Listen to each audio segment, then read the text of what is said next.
30 वर्षों के पश्चात ब्रह्मांड में महाशक्तियों का मिलन होगा जो समस्त राशियों को प्रभावित करने वाला है, क्योंकि ये 3 बड़े ग्रहों का आपसी संयोग बनने जा रहा है। तीनों का अलग अलग सामर्थ्य है, क्षमता है, प्रभाव है, जिसके कारण इनका त्रिग्रही संयोग समस्त राशियों को प्रभावित भी करेगा। कुछ राशियों के लिए विशेष रूप से लाभकारी हो सकता है, कुछ के लिए ये कष्टकारी भी हो सकता है। जय श्री गणेश, नमस्कार।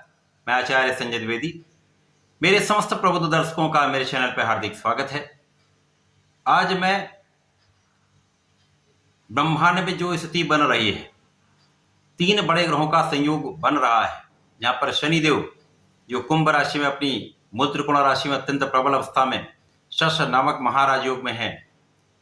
यहाँ पर 15 मार्च से मंगल का भी गोचर आरंभ हो चुका है। इसी प्रकार से यहाँ पर 7 मार्च से शुक्राचार्य का गोचर चल रहा है।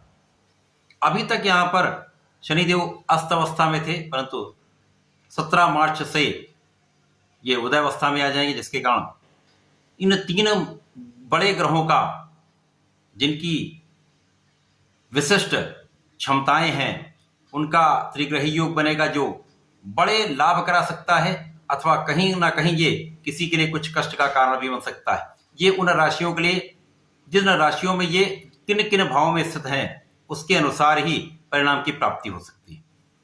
यदि ये अच्छे भाव में है तो सकारात्मक परिणाम होगा, लाभ मिलेगा। इसी प्रकार से यदि ये किसी कष्टकारी भाव में है तो यहाँ पर नकारात्मक प्रभाव मिल सकता है, कष्ट बढ़ सकते हैं। आज मैं कन्या राशि के लिए इन 3 ग्रहों का जो महासंयोग बन रहा है, किस प्रकार का प्रभाव देने वाला है, कौन सा भाव प्रबल हो सकता है, कहाँ कितना लाभ ले पाएंगे, अथवा कहाँ पर समस्या आ सकती है, उसका क्या निराकरण है, संपूर्ण विश्लेषण मैं पूर्ण तर्क के साथ करने जा रहा हूं।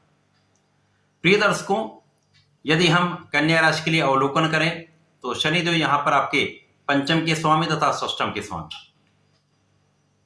पंचमे षष्ठेश का गोचर षष्ठम भाव में चल रहा है, जो कि एक त्रिक भाव है, परंतु शनिदेव को यहां पर षष्ठम का कार्यकत्व प्राप्त है। अब चूंकि ये मित्र की राशि, कन्या राशि बुध की राशि है, तो आपसी संबंध इनका अति मित्र का होता है, जिसके कारण ये षष्ठम भाव में होकर भी एक अच्छा प्रभाव दे रहे हैं। अभी तक ये अस्त अवस्था में थे तो उतना अच्छा प्रभाव नहीं मिल पा रहा था, परंतु 18 मार्च से ये विशिष्ट रूप से कन्या राशि के लिए एक अच्छा प्रभाव देंगे। अब यहां पर यदि हम देखते हैं तो मंगल अष्टम भाव के स्वामी तथा पराक्रमेश है। अष्टमेश तथा पराक्रमेश का गोचर भी षष्ठम भाव में होगा, तथा यहाँ पर शुक्राचार्य जो बुध के मित्र हैं, भाग्य के स्वामी तथा यहाँ पर धन के स्वामी होकर षष्ठम भाव में होंगे।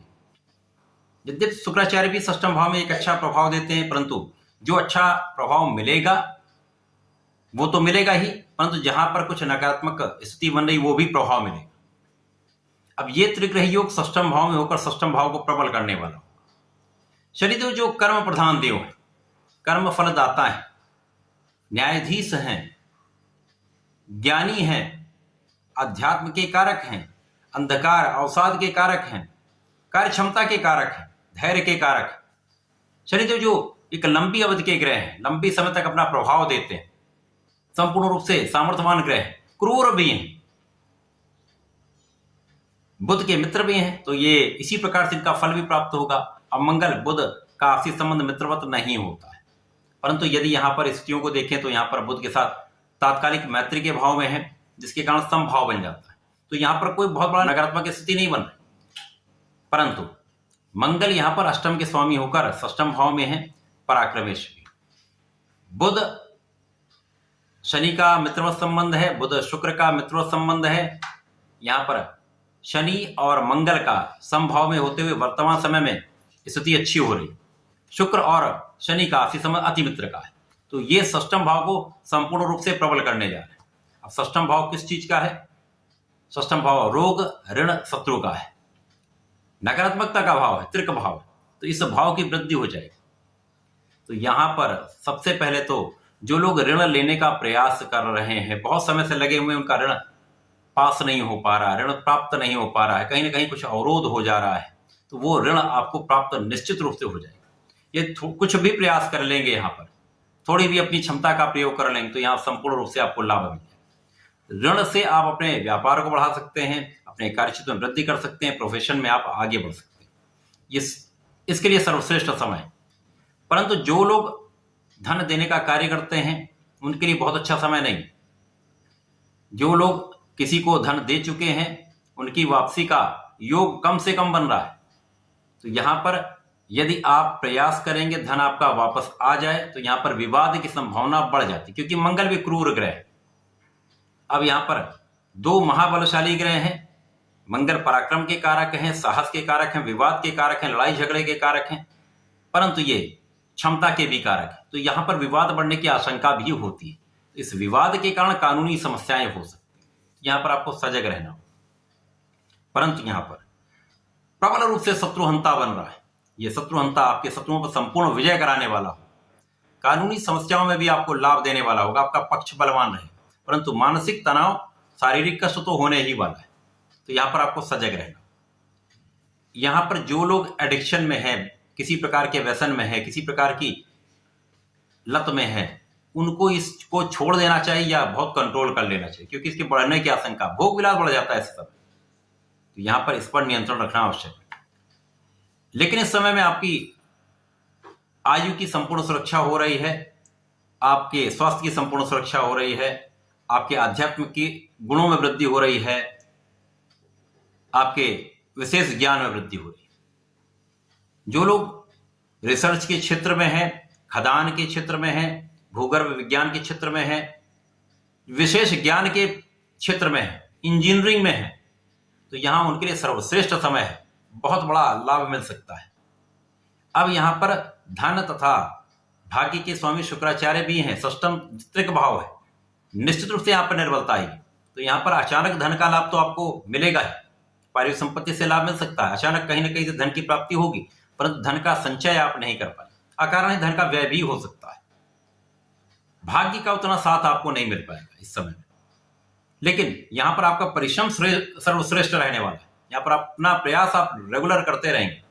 तो जब आप रेगुलर प्रयास करते हैं, नियमित रूप से अपने कार्यों को संपादित करते रहते हैं, पूर्ण क्षमता के साथ लगे रहते हैं, अपने परिश्रम का संपूर्ण उपयोग करते हैं, तो लाभ तो बढ़ता ही है, लाभ तो मिलता ही। यद्यपि उतना नहीं मिल पाता है जितना आपके लिए एक्सपेक्टेड होता है, जितनी आपकी क्षमता है, जितनी आपकी योग्यता है, परंतु लाभ निरंतर आता है।